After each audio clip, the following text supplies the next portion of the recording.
Well, hello everybody.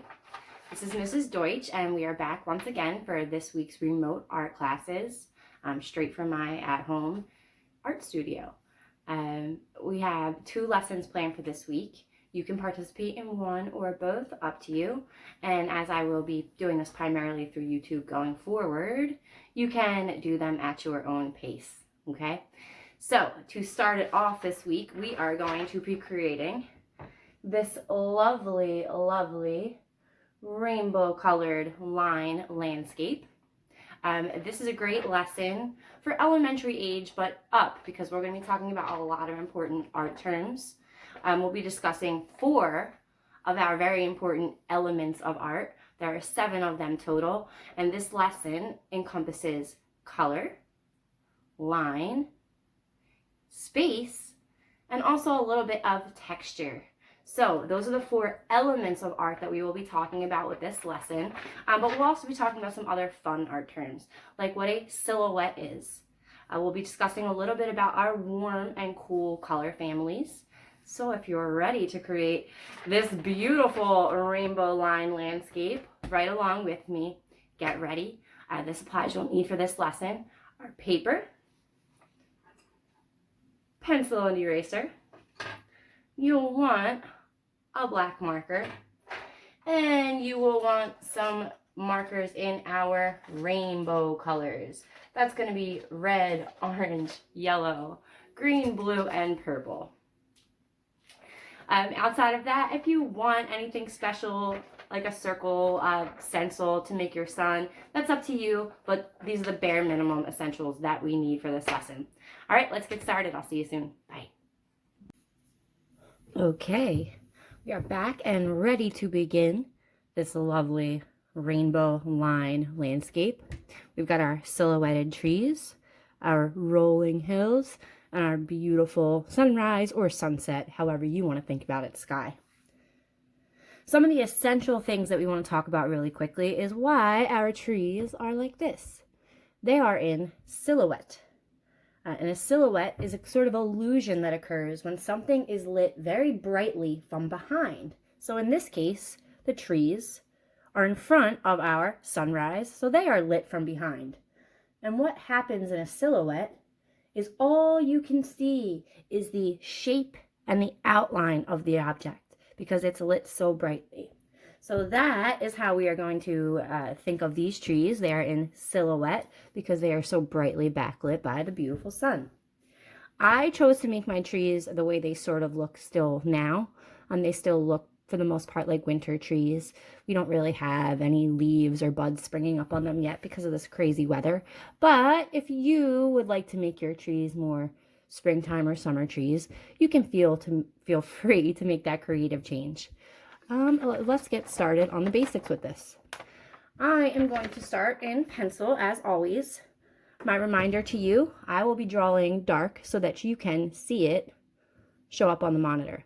But I would give you the advice to start drawing light until you get it right. Meaning, until you're happy with the way your lines look, it's better to draw them nice and light because light lines are easier to erase than dark lines. To begin this silhouette landscape, we're actually going to start by drawing our ground area. And what we really want to show in this picture is the illusion of depth or distance. And what I mean by that is we're going to draw our frontmost hill. That's how I want to think about it, as hills. No land, well, outside of maybe certain spaces, is truly flat, okay? So we've always got some kind of incline or decline going on. And then I'm going to start to underlap my next hills, meaning they're going to go behind that first hill. So I'll start from the other side, and I certainly don't want them to look the same. So I just kind of use a kind of jagged, abstract line. Now, when we talk about lines, we're talking about any single mark that you can make with a pointed art object. So like a pencil here, but you would also create lines with a paintbrush, with your pastels, with a pen, with a marker, with a crayon, so forth and so on. So I've got my first 3, and I think I'm going to start on this side this time. And make another little rolling hill there. And another. And maybe one going more straight across here. And that's going to be the land part of my landscape. When we talk about a landscape, we are talking about just any depiction of outdoor scenery. So you can look out your window and do a landscape of what you see there. I'm doing one that just kind of comes from my imagination. So we have it there. We have our frontmost hill, then going back and back and back. And just the process of overlapping and underlapping is one way to create the depth or distance that we talked about. But we are going to use some of our principles of design, and we're going to utilize those to make this stand out even more.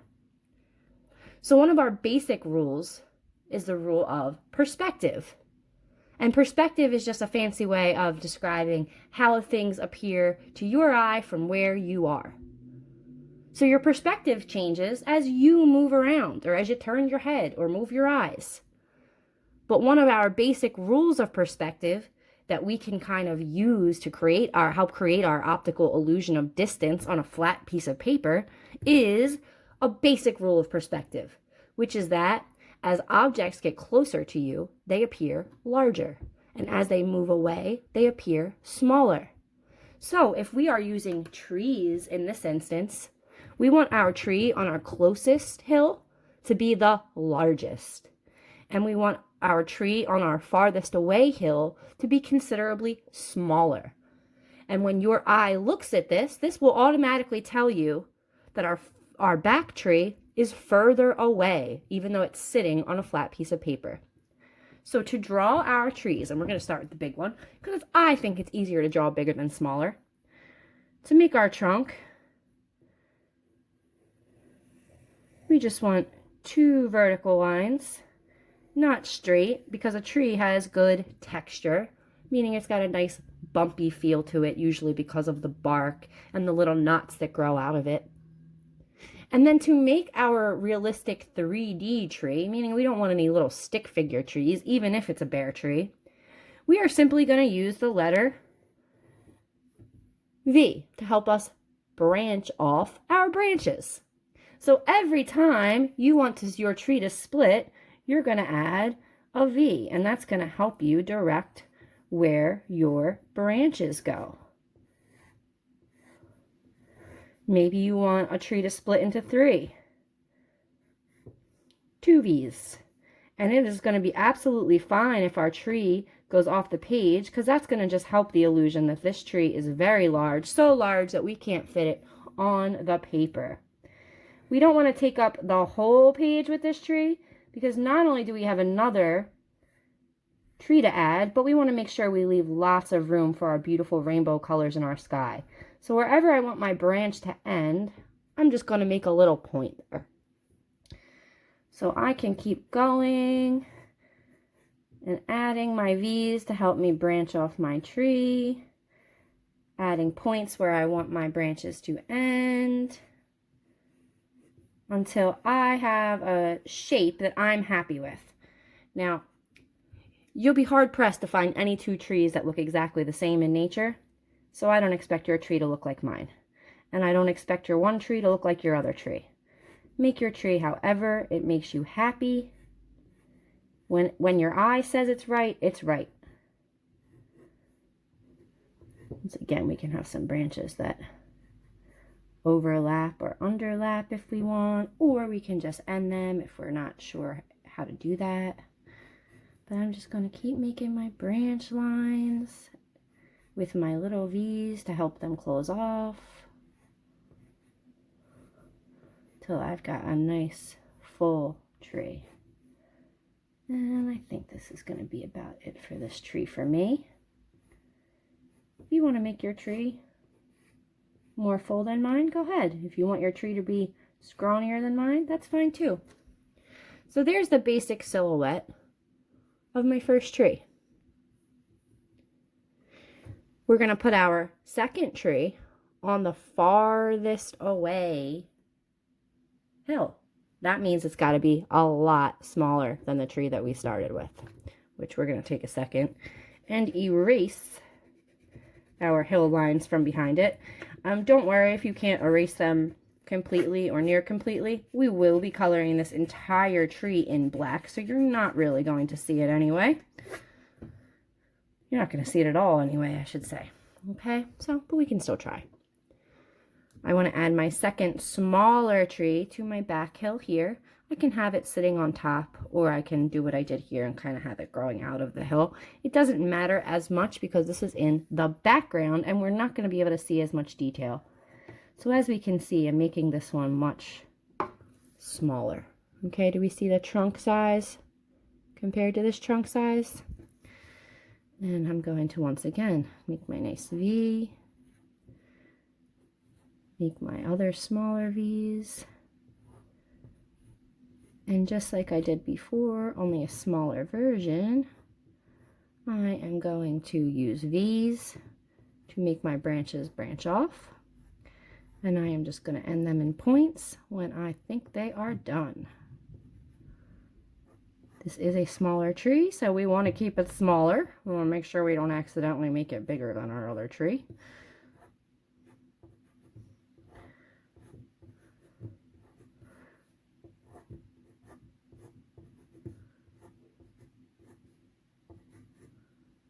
That'll be the high branch on that tree.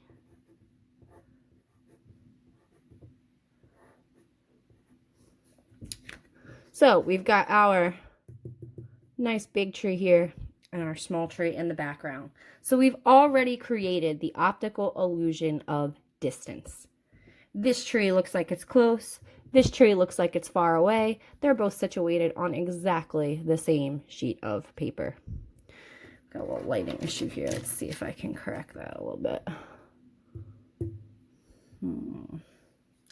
Maybe not. All right, we're going to roll with it and do the best we can, folks.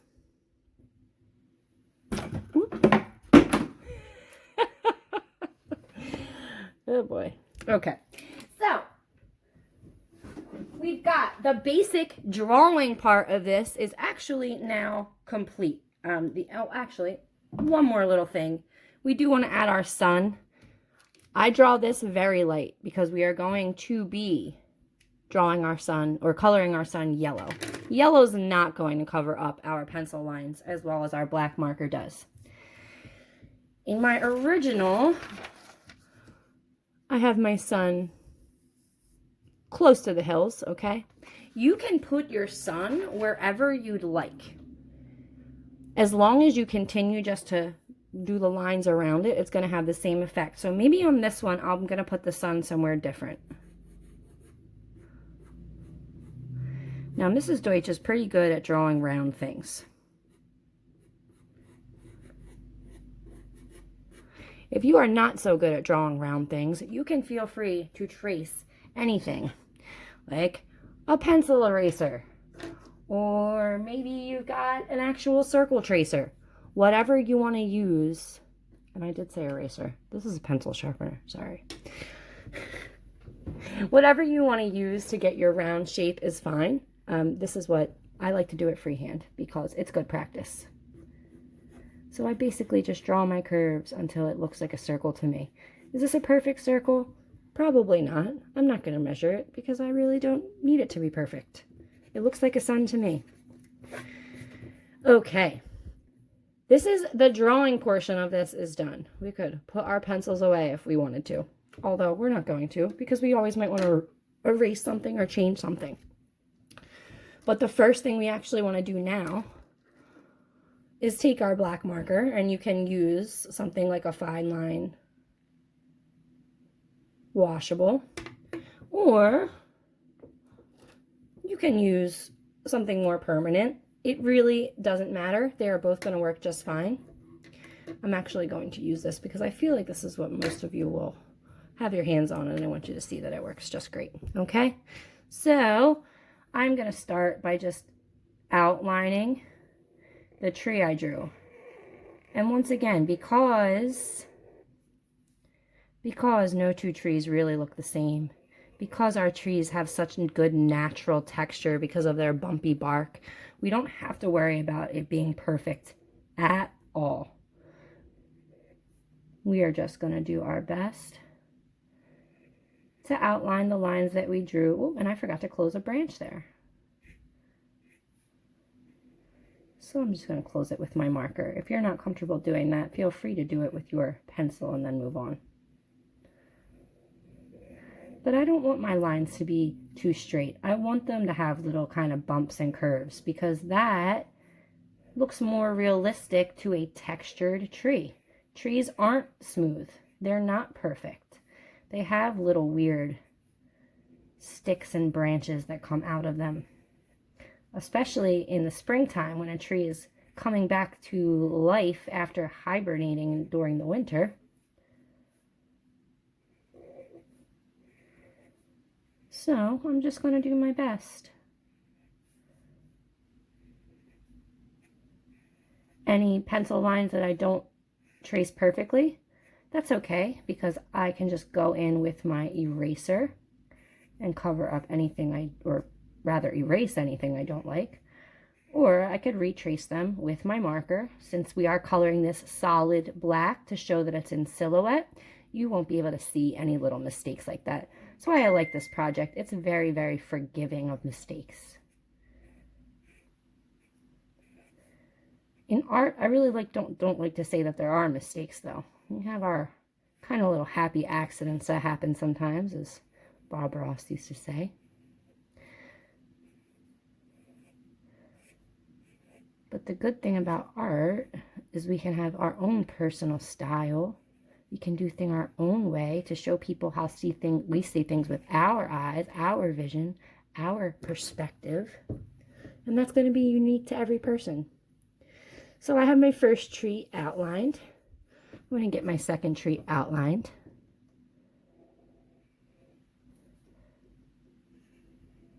Same way as the first, just doing my best to go over the lines I drew, but not really worrying at all about being perfect. When I color this in, all my little mistake areas won't even be visible.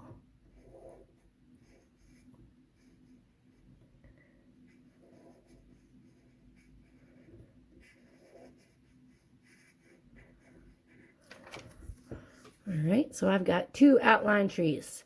We've got our big tree on our closest hill and our small tree on our farthest away hill. Now, this tree might actually be bigger than this tree. Doesn't matter. It's that trick of perspective that tells us this is close and this is far. Because this is far away, it appears smaller. And because this is close, it appears larger. We don't actually know the size of either of these trees, and that's okay. So once I have them outlined, I'm going to color them in. Now to color them in, I'm going to need to make a bottom. I just kind of make an abstract line there to kind of show where the trees, if you ever seen the bottom, where the roots go, they don't go into the ground cleanly or smoothly. It doesn't look perfect. They kind of grow in and anchor themselves as they will. So you can have it kind of bumpy. This one, I just have it flat with the top of the landscape line to show that it's kind of sitting on top there. I do not want to color in with a marker this small. That's going to be a big pain in the behind. So I'm going to take my larger black marker to actually do the coloring in on my trees. And I'm going to let that wide edge do a lot of the work for me in the thick trunk, because I have a nice big space, so I don't really have to worry so much about going out of the lines. Where it's closer to the outline, I can use the pointier part and make sure that I'm staying in my lines as best I can. But once again, this is very forgiving because we're doing it one solid color. So don't be afraid to make a mistake.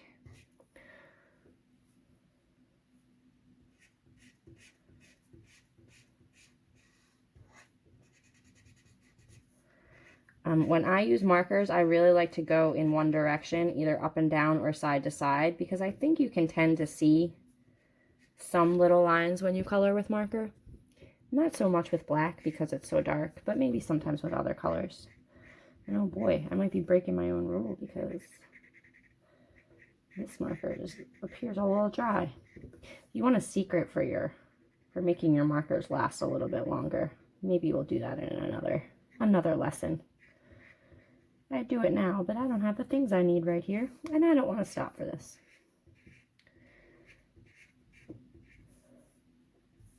But there are always tricks to making your art supplies last, starting with how well we take care of them. So for instance, with my markers, I always make sure that when I close them, I hear that snap that you hear when it's actually closed. If you're not hearing that snap, then your marker lid's not on tight, and your marker's going to dry out. Maybe not in a minute, but eventually.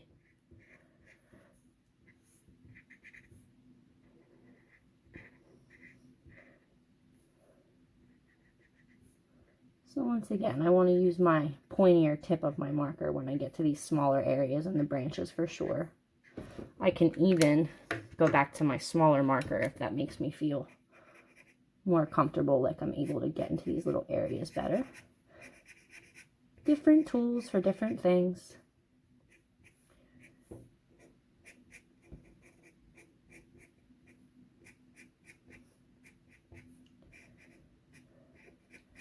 So this is what I mean once again by the silhouette. This tree isn't actually just flat and black, just this outline, but because it's backlit by the sun, that's all you would see. If you've ever been to maybe the beach during a sunset, or really out anywhere during a sunset, you've probably seen things that appear in silhouette. It's really just a fancy word that says you're seeing the shadow version of that object, but it's not a shadow, it's the object. And it's an optical illusion because the sun behind it is so bright, or the light behind it is so bright, that your eyes can't see the detail of the object you're looking at, only the light around it. So you just see an outline of a shape.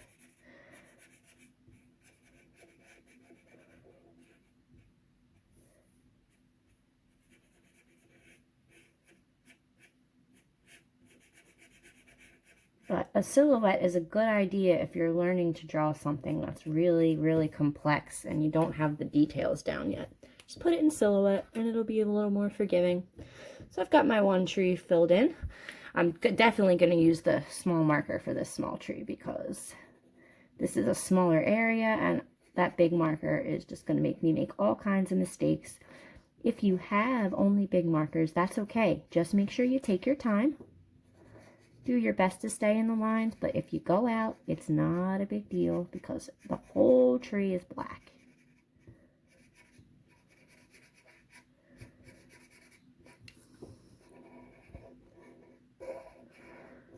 Okay, we're almost there. And then we get to the fun part, which is adding our colors. I'm going to use my big marker to get this trunk area. It'll take me less time. Okay, so now I have my two trees in total silhouette. My big tree on my close hill, my small tree on my far away hill. So now is the fun part. Now is where we get to start to add what makes this piece so unique. Is we're not going to color this like a normal landscape. We're going to do everything with a pattern of lines. A pattern is any shape, color, or design that repeats itself. So in this case, we'll be using repeating lines. I am going to try to fix this lighting issue though. That's a little better. Let's move those markers. Move this here. There we go. All right, so we're going to take a quick pause and talk about how we're going to color this. And for my ground, which is representing the grass, I'm going to be using my cool colors. Cool colors are colors like blue, green, and purple. And if you're ever not sure cool colors,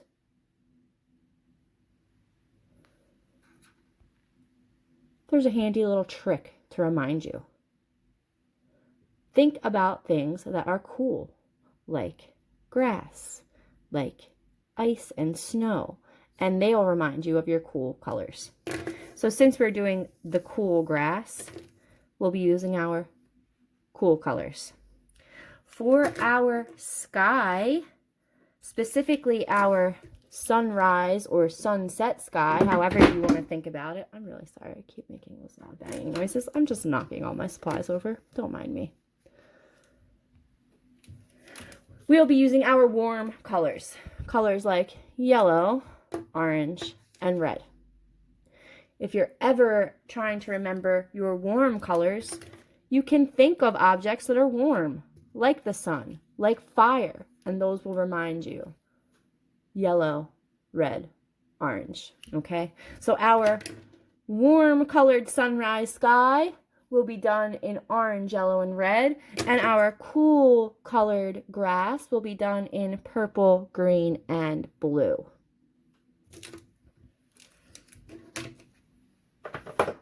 Can get my outline and my black markers out of the way. So I'm going to start with my ground, and I can pick whatever color I want to start. Let's just go with green. And I'm going to use that to outline my first hill. Now my hill disappears behind my tree. That's okay. That once again shows depth and distance. This is more than just a flat image. So I've got my nice green outline there. And what I'm going to do is do my best to follow that line. It's not a straight line. It's not a perfectly curvy line. It's a very abstract line. And I'm going to do my best to follow its shape, going down and down. Each new line doing its best to follow the line before it. Our goal is never to be perfect, it's just to do our best. So don't get yourself discouraged if this does not go as perfectly as you want it to. That's what practice helps us do. But I'm going to continue to follow the curve of my original line as I go down and down.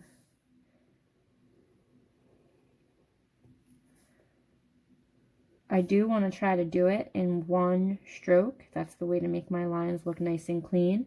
Luckily, I have this tree to kind of break it up into two parts for me. Now, here's our line that's going to connect. So it's going to show here and there. Once again, nothing has to be perfect. We just want it to mimic it as best we can to follow that shape.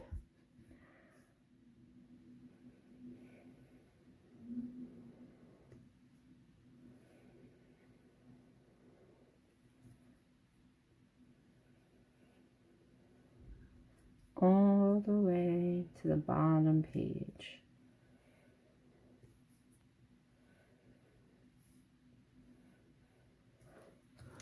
And that is my first section completed. So now I want to pick a different color for sure. I'm going to do blue next.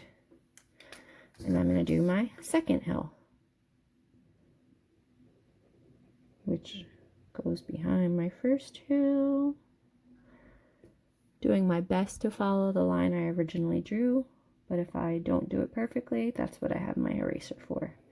And then once again, creating that line pattern by doing my best to mimic the shape of my original line.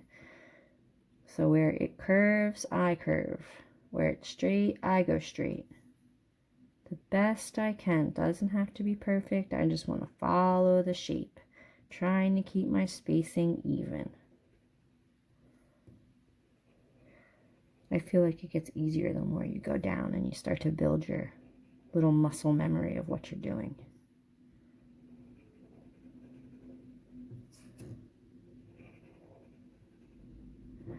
And not only is this an interesting way to color a picture that's not just flat coloring, but it once again gives the illusion of texture. It shows the hills, the incline and decline of our land. It's not just flat. Sometimes I get caught up at the edge there. It's okay. It's my second section done. go to my third color, my purple. And I'm going to trace my third hill.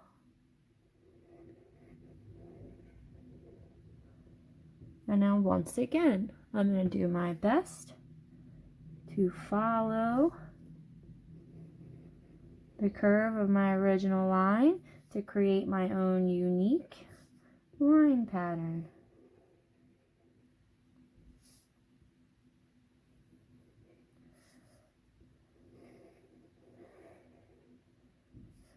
The use of my cool colors, blue, purple, and green, adding to the illusion that this is nice, cool grass that the sun has barely touched yet because it's just starting to rise. That's what it's doing in mine anyway. Okay, so we've got our green, our blue, and our purple hill. I'm really sorry about the spotty lighting here, guys. I try to use natural light, but I'm starting to see that that might not be the best. That might not be the best light to use for stuff like this, but we'll see. So I want to make it a little different going back. So since I have my green hill on this side, this time I'm going to put my green hill on this side, just to give it a little more visual interest.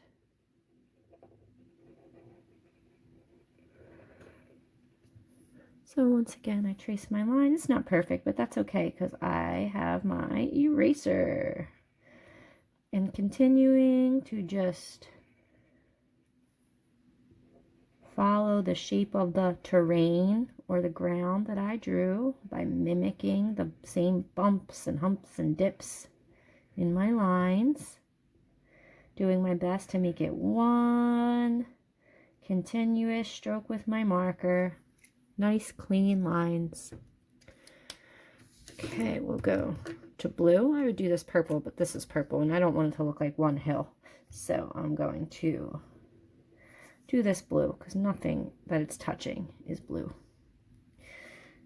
And once again, just following the shape of my line to kind of create this cool, unique, stripy pattern. We always think of stripes as straight lines, but stripes can be done with all sorts of lines. In this case, our little weird abstract landscape lines.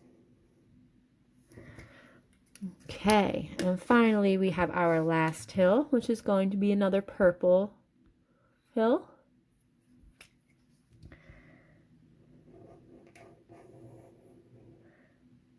And I am going to trace the bottom of my tree here just because I like the consistency. I left a little gap, so I'll fill it in with my marker.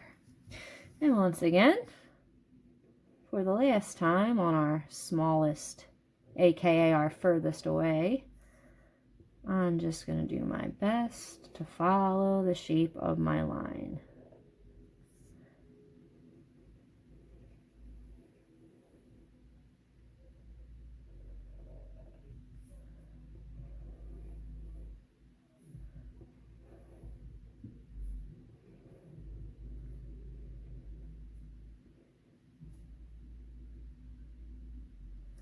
And there we have it.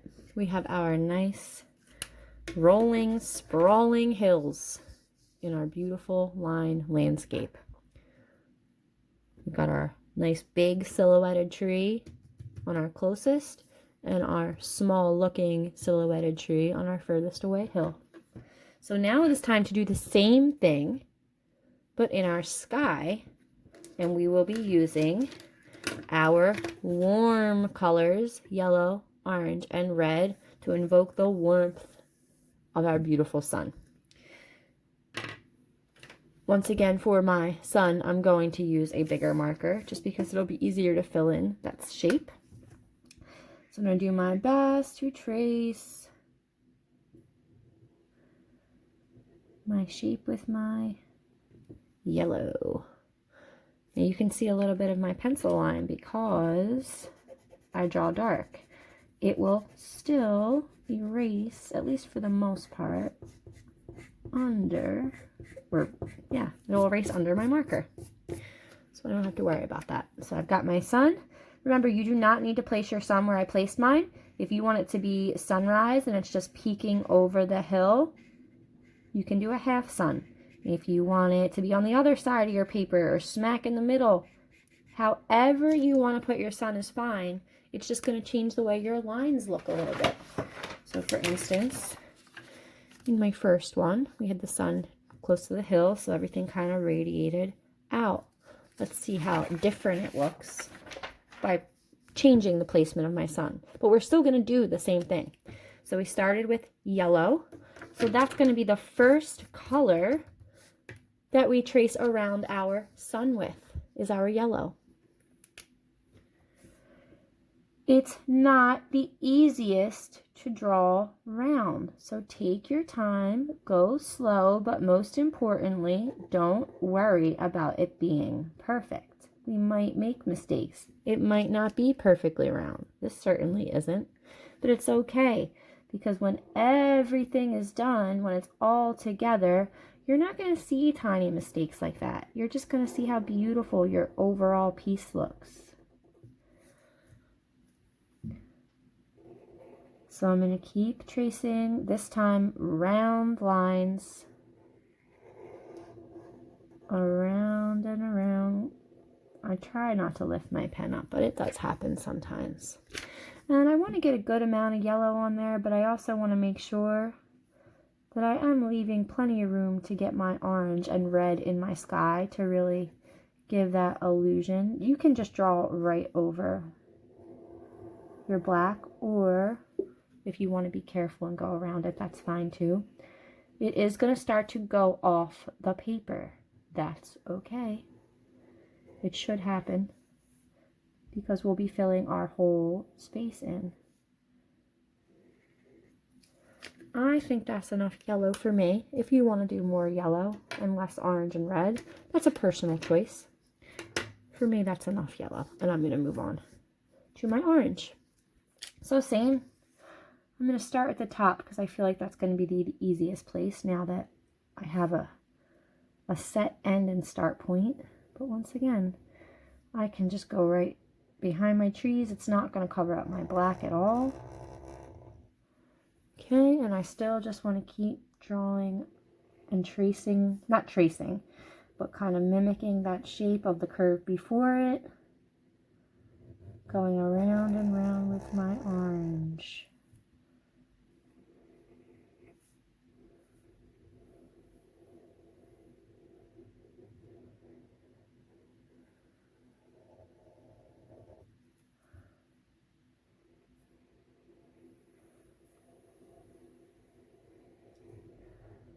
And see how these colors, these warm colors, the colors that you'll find in fire, the colors that you find in the sun. I don't know about you, but they really do make me think warm.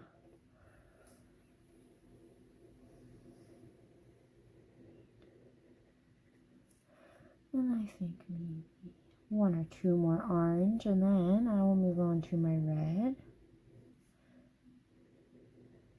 Because it's a beautiful color, and I want to make sure I have plenty of space for my red as well.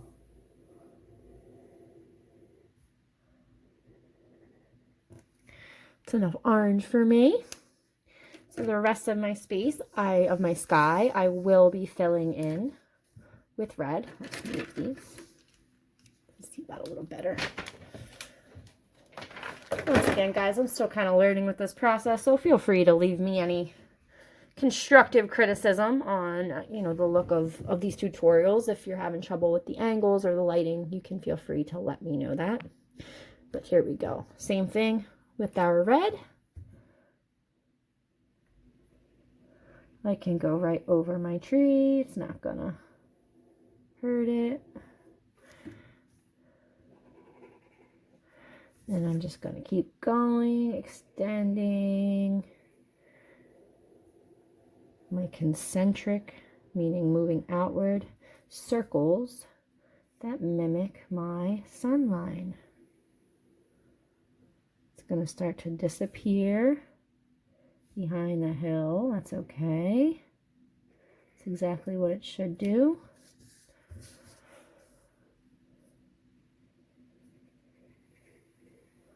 So now I only have to go to my hill. And this will probably be my last line coming up from my hill. Yeah, so it's going to fit there. Well, maybe Maybe one more little guy. Yeah.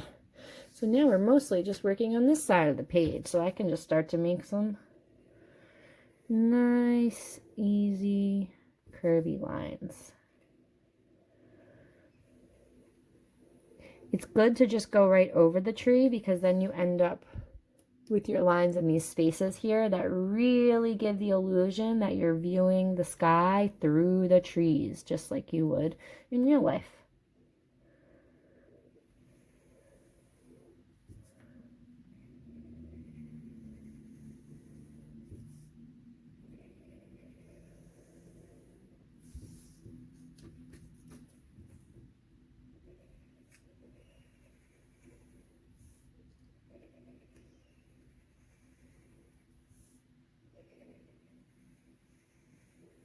Here we go. Gonna finish off this top corner, and then we'll finish off this bottom corner here.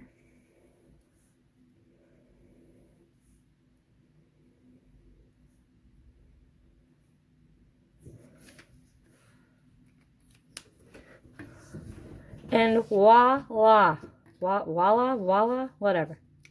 There you have it. Your very own rainbow line landscape with silhouetted trees in warm and cool colors. We used our rules of perspective. Closer objects appear larger, far away objects appear smaller to give the illusion of depth or space. And we did this pretty easily.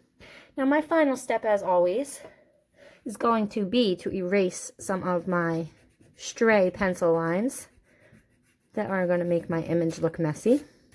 You might not have too many of them. You might have quite a few. It's okay. It's just a great final step to take. But you should now have a beautiful picture that looks a little something like this. You've made your own landscape. You've learned what a shadow silhouette is. We've created some really cool line patterns, and we've done it all using our 6 basic rainbow colors split into their warm and cool color families. I don't know about you, but my favorite kind of art to make is simple art. I love this. It has such visual impact, lots of bright color, lots of good contrast, but it only took us 40 minutes. Feel free to share this lesson if you enjoyed it. Make sure that you send me any pictures of your finished products. I really, really love to see your artwork. Thank you again for joining me for another remote art class. I am filming one more for today, but that'll be in another video. I really hope you enjoyed this rainbow landscape line drawing. And once again, I am open to all of your constructive criticism and feedback.